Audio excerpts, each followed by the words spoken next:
नमस्कार. Frozen shoulder हा एक प्रॉब्लेम आहे खांदादुखीचा. म्हणजे अक्षरशः असे पेशंट आपल्याकडे येतात जेणेकरून लेडीज पण आहेत त्याच्यात जे कपडे वेअर करू शकत नाही, पुरुष शर्ट घालू शकत नाही. म्हणजे खांदा इतका जाम होतो, जो खांदेदुखी आपण म्हणतो.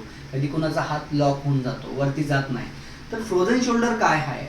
म्हणजे एक हाड असतं, हाताचा जो हाडाचा भाग आहे हा दंडापासून वरती, तर याला वरती एक बॉल असतो आणि आजूबाजूला कव्हरिंग असते. तो बॉल त्या शॉकेट असतं, त्या शॉकेटमध्ये फिट होतं. म्हटलं म्हणजे सोप्या भाषेत सांगायला गेलं तर तो बॉल त्या शॉकेटमध्ये फिट झाल्यानंतरला फिट तर असतोच, बट तो इतका टाईट होऊन जातो जेणेकरून त्याच्या आजूबाजूच्या मांसपेशिया जास्त टाईट झाल्याने तो हात कठोर बनतो, म्हणजे वरती जात नाही. मग इथून इतकं पेन येते, इतकं जकडण वाटते, जेणेकरून आपल्याला वाटतं की आता हा हात कधीच वरती जाणार नाही. तो आपण जेवढे पेशंट केलेत आत्तापर्यंत त्यांच्यामध्ये इतके सिम्पटम्स दिसले फ्रोझन शोल्डरचे.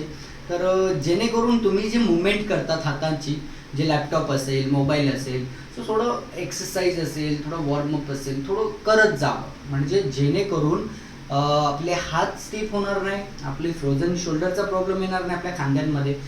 तर दोघं हात जरी वरती केले, सकाळ संध्याकाळ व्यवस्थित मुवमेंट केली, सकाळी व्यायाम केला, एक्सरसाइज केली, तर ज्या मांसपेशी आहेत त्या मोकळ्या होतील आणि जो शॉकेटमध्ये बॉल आहे तो व्यवस्थित फिरत राहील ह्या पद्धतीने. ठीक आहे.